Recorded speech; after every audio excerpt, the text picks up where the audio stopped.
What up, guys? It's Bananaowns bringing you part 33 of my Skyward Sword Let's Play? Question mark? Yeah, part 33. Sorry about that. It's a lot of parts so far, and we're gonna keep going. It's almost done. I'm thinking this thing will be like 60 parts by the time it's all over. Like, at least 60 parts. Probably probably more. Okay, so anyway, we're gonna go into the basement area, which is really fucking cool because it's different. And look at all these, like, undead Boku Boblins, as if I'm saying that correctly. Okay, and, like, they're very similar, like, the way, like, they attack you to Redeads in other Zelda games where they grab onto you and just, like, bite the shit out of you, but they don't have, like, a freeze move, which is really weird, because they really should have included some Redeads in this game. That would have been really cool, actually, like, especially in this little bottom area. I would have, like, fit the motive completely. Like, these zombies, Boku Boblins, are kind of cool, but Redeads are cool. I think they're cooler. Well, they scared the shit out of me when I was little. When you get the Master Sword for the first time in Ocarina of Time, and you step outside the Temple of Time and you wander into Castle Town, and then it's just destroyed and derelict, and there's just Redeads everywhere, and that moment scared the shit out of me when I was little. Holy shit, that was like, they're like fucking zombies, and they like traumatized me, and just, oh my god. So I like Redeads because they scare me. Speaking of scary, so I'm recording this right after Dead Space 3 was released, and I don't have the game yet, but I'm really surprised all the backlash on it. And I've been reading. Apparently the internet hates the game, and I don't really understand why. I haven't played it myself. One of my friends has been really enjoying it so far, though. But there's just like this whole thing where it's not really a horror game. It's like people were being like horror hipsters, and then the whole thing with the microtransactions was really weird. I don't really understand like the whole backlash against that, because the microtransactions in the game aren't really necessary. It just cuts down time it takes to grind.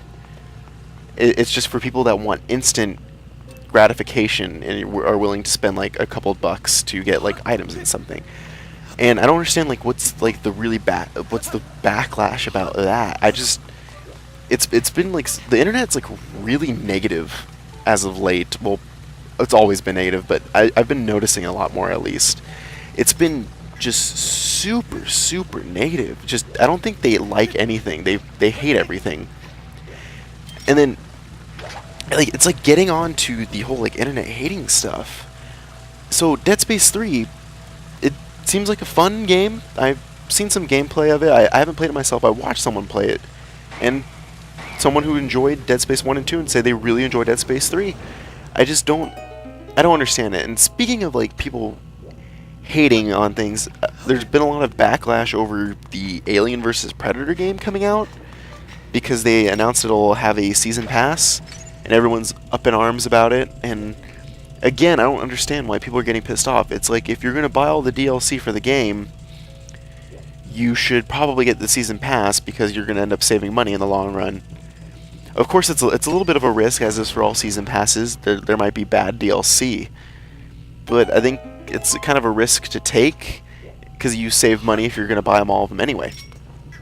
And people are complaining because they're saying that the DLC is not finished yet. They're just legitimately holding stuff off the disc, and you don't know that. It's especially like maybe like a mode wasn't really like fully realized yet, or maybe it was just in the planning stages after the game went gold. And I don't know, people bitch about DLC a lot, actually, as well, and I don't get that. Like, the only DLC to me that is really worth complaining about is on-disc DLC, because it is literally on the game disc and it is done. It's just locked, and I think that's wrong.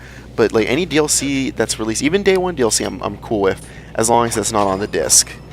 So like everyone was pissed off about the From Ashes DLC Mass Effect 3. I wasn't pissed off at all. people were complaining that it was a Prothean, but you can play the whole entire game without the Prothean. All he does is add in like a little cool extra like backstory into the Protheans, which is really cool if you're a fan of it, but it's definitely not necessary to the main part of the game. And the download wasn't on the disc anyway, because it was like a gig or something. It was like 600 MBs, which is not significant to be on the disc. If it was on the disc, it'd be like a kilobyte download. So people complain about that. So I don't know. It's just people have been just bitching and bitching and bitching on the internet. Like, I mean, sometimes there are a very good reasons to bitch and to complain and to give valid criticisms.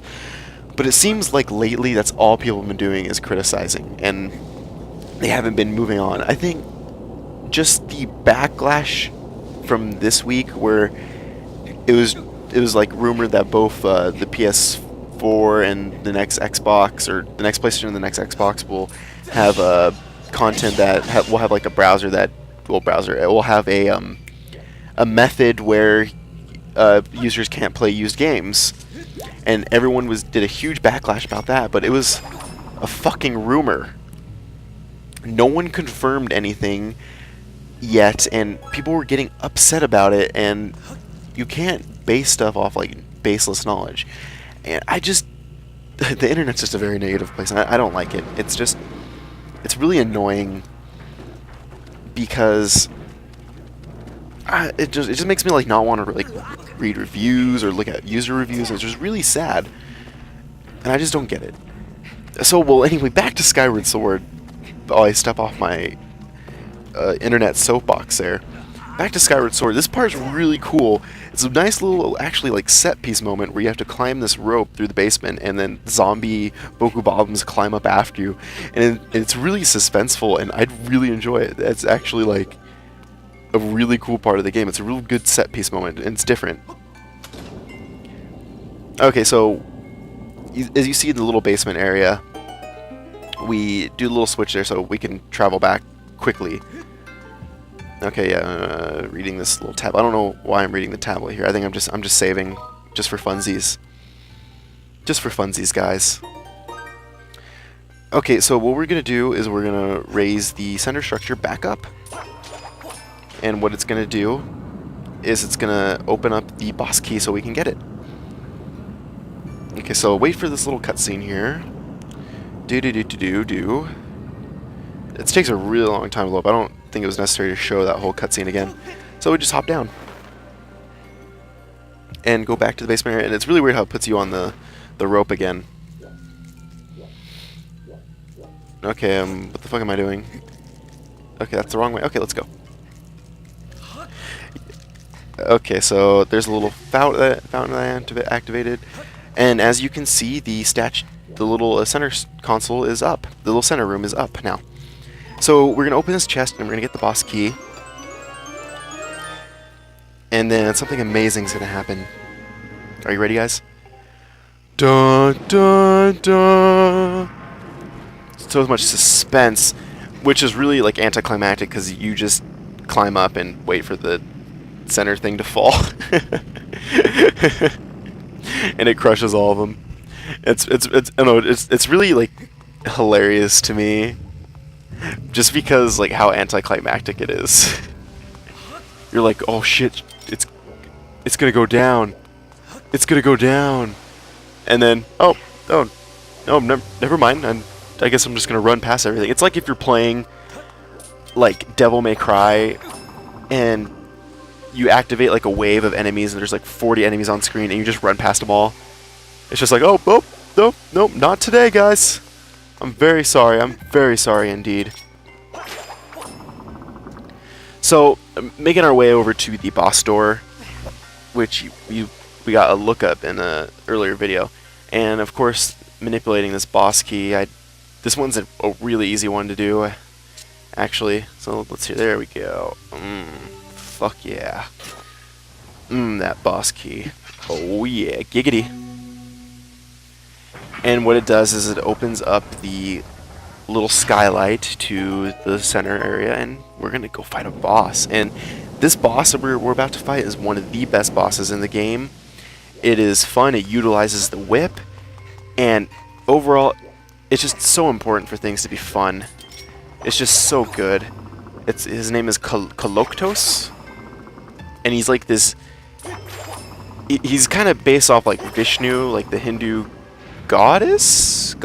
I'm not great at that, but he's like 6-armed and he uses swords, and it's so fucking cool. And you use the whip, and you have to avoid him, and it's one of the best boss battles in the game. I fucking love it. That's really scary. Look how long his neck is. It's like a giraffe. God, it's nightmare-inducing. Okay, so that about concludes this video. So see you next time, guys, and we're gonna fight the boss.